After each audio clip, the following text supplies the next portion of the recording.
Welcome to the Northern Business Podcast, a regular discussion with people in the north of England who lead businesses, employ people, and have ideas to help our economy grow. Joining us down the line today, we've James Brougham. He's the senior economist, or a senior economist at May UK. Now, the Northern Business Podcast is produced by Recognition PR. We serve scores of different companies in different sectors across the country, and some occasionally contribute to this podcast. We're kindly sponsored by Virtue Motors, one of the top automotive retailers in the UK, with a network of dealerships representing some of the world's most popular brands. It also owns the successful commercial vehicle retailer Vans Direct. I'm Graham Robb, and I'm joined with my co-presenter today, Caroline Walker. James is down the line. Hello, James. Hello there. Before we get into the meat and drink of your contribution, James, just Caroline, at Recognition in general, we got about 60 plus clients, and there's lots of different things going on. I know your desk talks to people they tend to be clients that serve the general public. Very much more B2C than B2B, yes, but right across lots of sectors. So it's been a fascinating this week. Clients in several of the sectors that I deal with, health and fitness, automotive, care. Do you know what they're doing? Solar panels. Yes. That is such a buzz this week for press releases and work that I've been doing. They're bringing solar panels in because, firstly, cost, obviously. There's no energy price cap for businesses, and it's a major cost for some. I mean, just think of the health and fitness sector. Just think of all those swimming pools, jacuzzis that they're, heating. But also, of course, it helps with the sustainability credentials, which is, vitally important for everybody ahead of 2050 and net zero. And they have large roofs, don't they? I mean, if you think about the buildings, they do have warehouses, car dealerships, health clubs. Yeah, and even a larger, newer built nursing home will be the size of sort of a Holiday Inn Express. Absolutely, like yeah, absolutely. So I've been dealing with a lot of that this week. That's been interesting, actually. And we have also seen on the manufacturing and implementation side quite a few service businesses emerging now in that sector of providing installation of solar and installation of car charging. I see that's a business model that's picking up all over the place. Well, EV charging particularly, how important is that? We're embroiled in quite a lot of work about the ZEV mandate at the moment. Yeah.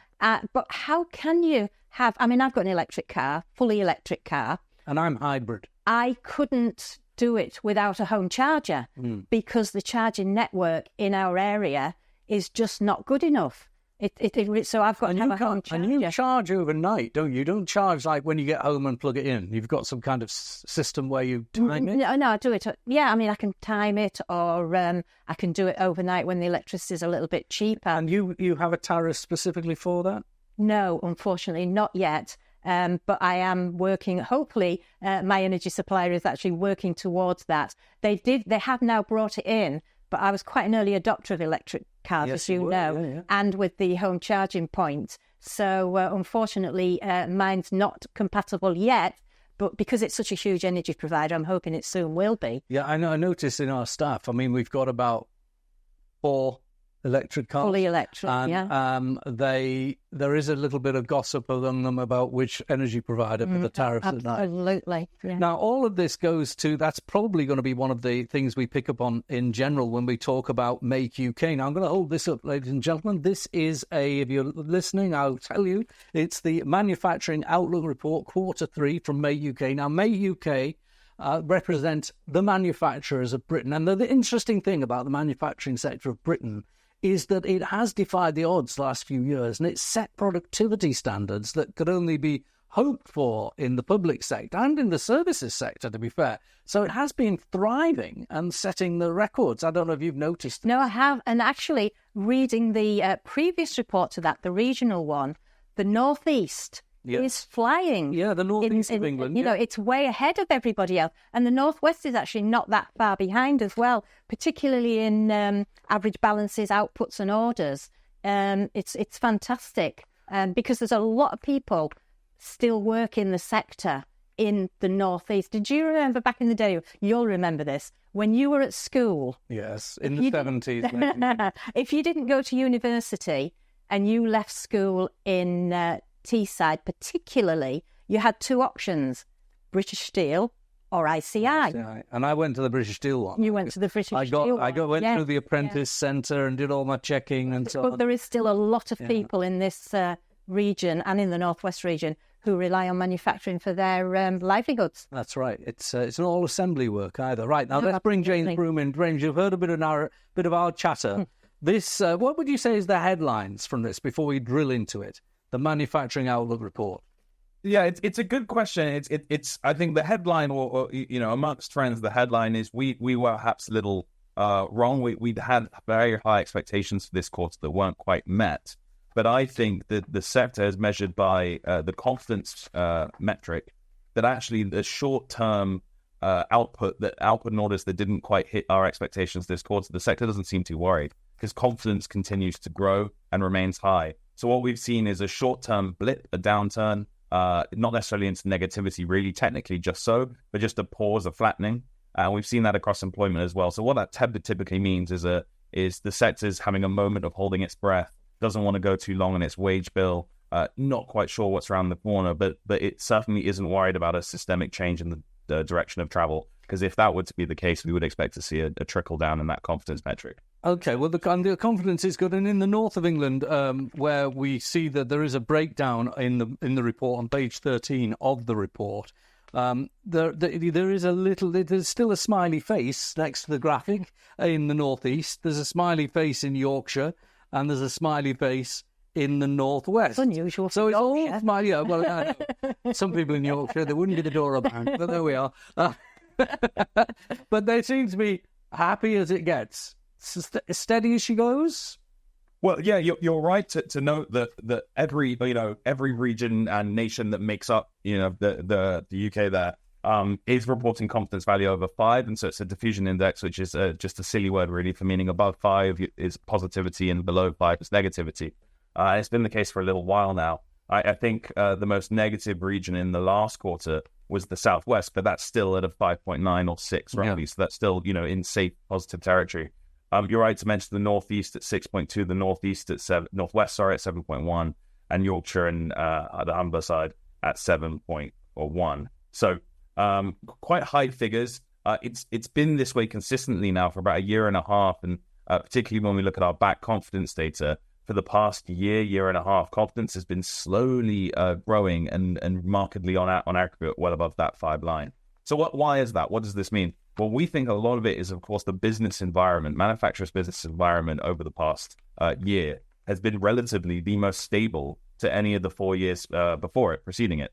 Because obviously we had the COVID and then we had the bounce back from COVID, which is disruptive in its own sense. It then brought along serious input inflation. We then, straight on the back of that, had the energy crisis, the geopolitical frictions that follow from that.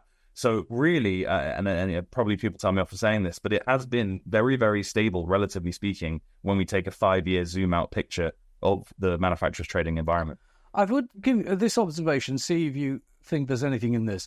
The future budget is worrying a lot of people in business. And there's no question, in my day-to-day work, I talk to people in business who are worried about the implications of what Rachel Reeve might do. And there's been a little bit of contagion of gloom from Keir Starmer's demeanour.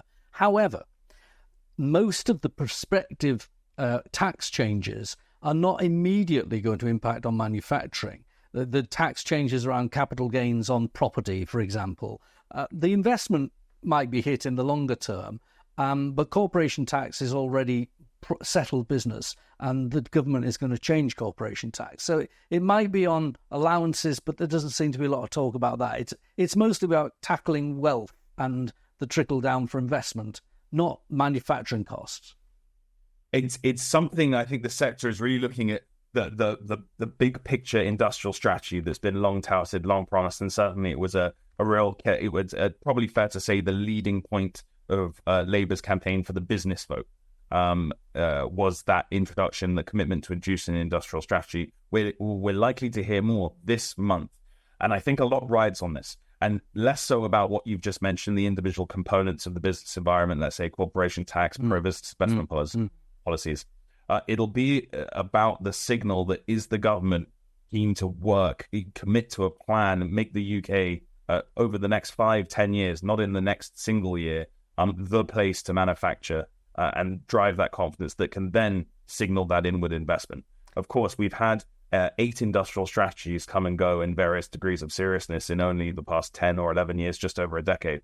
So the sector is already quite weary and quite jaded of the concept of industrial strategy, yet it clamors for one, and particularly in the past 2 years, where we look across to our American partners and competitors, and indeed we look across to many European nations, and we see, perhaps with a degree of envy, you've got things like the Inflation Reduction Act in the US, you've got things like the European Union Net Zero Industries Act in the EU, which effectively all drive that domestic capacity. They've got levers and tools in it around tax, but fundamentally they're about bringing capacity home, nearshoring supply chains, and ultimately developing that manufacturing and industrial base for the future in those countries. We don't yet have something like that. And so the final thing I'll say on that is that we've seen them come and go, but so many times they've just been tantamount to a piece of paper. There are actually net zero threats as well. You mentioned steel, Caroline. There's stuff that's happening in Wales. Yeah, it's driven by net zero. Absolutely, it is, absolutely. But also we can widen it out, can't we, at the moment? Do you think businesses' confidence is actually going to be knocked by, well, what's happening literally now in the Middle East? You know, is that going to escalate? You know, you've got Suez, which is a major, major waterway. But on top of that as well, 7 o'clock tonight, the Fed is going to announce what they're trailing as a huge, potentially, could be an interest rate. Now, last time I checked, the dollar pound was over 130, 1.323 on the back of all the speculation. That may change even more when the actual announcement's made.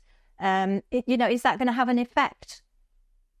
Yeah, it's actually very timely that you might see there's a pullout of the report which focuses on supply chains, which is very relevant because the sector will be worried about it in the interest of general global and financial stability, but more directly and close to home will be the impact or any potential impact on supply chains. That's something that really caught the sector off guard during the pandemic. But now, as we've seen as the report shows that we published on Monday, supply chains are a lot more, or manufacturers take a lot greater focus on supply chains and the resilience thereof, which means that things like the current geopolitical tensions that have been flaring in one shape or another over the past year and a half, the sector has a keen eye on it and a keen eye not to get caught short, like it did during the pandemic to the best of its ability. And I think that's a very good point, though. Let's just drill down a little bit into that. More than half of the companies responding to your research said that they were now developing resilience strategies and tactics. And some of them were doing things like supplier diversification. They weren't just going to get a widget made in China, maybe there'd be one made in India. They were also looking at the risk in contracts. So there was a risk because of a supply chain problem, and there was other parts that people wanted paying, then there might be a risk share, so that they paid a little bit, or like, when I get it, you get it kind of approach. Yeah, that's right. And I think ultimately what was perhaps discovered, or, most of the sector will know this already, but it had its mettle tested, was in particularly complex supply chains. And I should start by saying that a lot of UK manufacturing sits in the middle of the value chain. So a lot of import, a lot of export, but effectively, if you can't get your supply, there might not necessarily be a timely alternative or an alternative at all. Yeah. And the same goes maybe for your supplier or customer. So there's a degree of implied cooperation that must happen. And you can't just necessarily throw your toys out of the pram in these kinds of relationships, because ultimately then the OEM's never going to get their widget or the combination of widgets to make that finished product. So we're seeing that pragmatism develop, as you mentioned in those statistics there, develop within the supply chain in terms of working with suppliers and customers on that risk sharing and minimizing disruption, and generally working together as a vertical in order to deliver. And Caroline, just to go back to the first part as well, you talked about longer supply chains, Suez, the threat of disruption in Middle East wars and other conflicts. But the other thing you mentioned was the interest rate in America.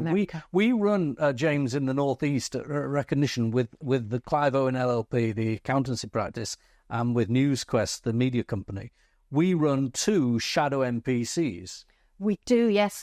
We get together business people from different sectors, either across the Northeast or Yorkshire, and they tell us a little bit about how their sector's doing.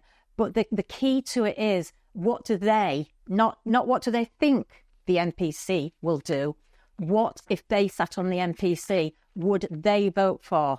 And apart from one who went for a hold, we had unanimous for a cut in UK interest rates. And what was interesting, a point that you and one of the members made, was that we shouldn't be following America, or anybody for that matter. We should be leading the way in setting economic strategy, in setting interest rates, in tackling inflation and all the different UK and global pressures. Yes, we do these things, as I say, in Yorkshire and in the Northeast. There is more of a bias towards manufacturing in the Northeast on the panel, but nevertheless, yeah, it was overwhelming that we should just get on with it. The inflation is stable. This was done on Monday. Inflation's stable. People didn't want to let America beat us to a lower interest rate and therefore a higher pound, and also there could be pressure to put interest rates up or not reduce interest rates in a few months because of inflationary pressures in energy. So the logic the panel thought was, if we've got a window to reduce now, do it now. And the most upbeat, just very quickly, the most upbeat member was the representative of the construction sector. That's right. Yes. It was very upbeat about what was happening. Well, James, what's your comment on that? If you were on, yeah, of course, particularly that comment about the construction sector, because non-metallic minerals, which is our fancy classification word for effectively building stuff, that's glass, bricks, mortar, so on and so forth. That's seen some serious inflation, on that side. So no surprise that they want to see the cost of capital come down there. I think it's something, a real focus area of our research is that interaction between the base rate and the sort of propensity to invest, which might seem like an obvious thing to say. But what we've seen over the past 2 years is as part of the report, it's included there and there's commentary on it, similar to what I'm about to say. Over the past 2 years, it's been a sort of positive holding pattern. Why is that? And what we've seen in the meantime, we've seen very significant pro-business policy come into force. And of course, I'm talking about things such as the full expensing regime coming on the back as well. We've had that quite infamous or famous super deduction scheme. But actually, it hasn't managed to move the needle much in moving those investment intentions, because ultimately, how the sector decides how and when to invest is governed by the prevailing headwinds of the economy and the relative cost of capital. Now, of course, at the same time, the base rate has been held at a very high level for a very long time. And so the sector has that pent-up investment intention, but thinking perhaps not now. Perhaps we'll wait till it comes down, which is, I know, just anecdotally and in data, that a lot of the sector feel this way. Now, of course, we've just had in August that first base rate change. Now, it's by 2/3 of a hair, as we always expected. But the point is, it's the signal, and I think the sector's now quite confident that it's the start of the fall on that base rate. It'll be managed and slow, and it might take 2 years, but now could be the time to start investing. It is interesting, and James, the government's got to join this up, because this is my personal view, but there is an element of, but they're pressing the accelerator with one foot and pressing the brake with the other, because all of that stuff about Green New Deals and all that stuff, very interesting. But then if you say to somebody who's got money invested, right, there's my guaranteed treasury bonds at 5.14%. And by the way, if you want to invest in the city and you make a profit, we're going to put your capital gains tax up. That's the wrong way to look at the stimulus and incentive from investors. So it's an accelerator, it's a brake. There's I think some more egregious examples as well, which is why we think it's a joined up approach with industrial strategy is so important. Of course, it's more on the micro, more on the ground, but perhaps more pertinent to most SME manufacturers is, of course, the system around business rates and how you would invest in, let's say, putting solar panels on your roof, which I heard you talk about at the start of this show, or other such energy efficiency enhancing measures for your plant, and your business rates will go up as a result. So effectively acting as a punitive measure on making that country, UK PLC, journey towards net zero, taking a step towards it, you're punished by the rate system. So of course, we think that's really quite a piece of low hanging fruit, for lack of a better word. Yeah. But it's a core example about how we have a goal, let's say net zero for the industry, net zero for the country by whatever time it's likely to move over time as well. But the policies within it aren't driving us towards it. So it's exactly as you suggest, accelerate on one hand, but in some other areas. And I honestly don't think it's through a lack of belief or a lack of intention. It's a lack of joined up approach between various comments, various concerns that can be brought together under that one driving force, as we've seen to varying levels of success, but success indeed in our partners and competitor nations as well. James, it's been great talking to you. Caroline, thanks for being on the programme. No, it's a pleasure. Good to talk to you, James. And we are rotating now. There's people from Recognition coming on. The team seems to be getting into this podcast. It's getting quite a few viewers. You can follow it in video on LinkedIn or on YouTube. You can follow it online as an audio podcast on Apple Podcasts, Spotify, and Amazon. Now, if you want to be a guest on the podcast, do get in touch. The person that prepares it at Recognition PR is Harry Sinclair, and I'd like to thank him for producing today and thank James and Caroline as well. Also, thanks to our technical director, that's Robin Campbell. And now join us next time for the Northern Business Podcast. Don't miss an episode by rating and subscribing on YouTube or wherever you get your podcasts.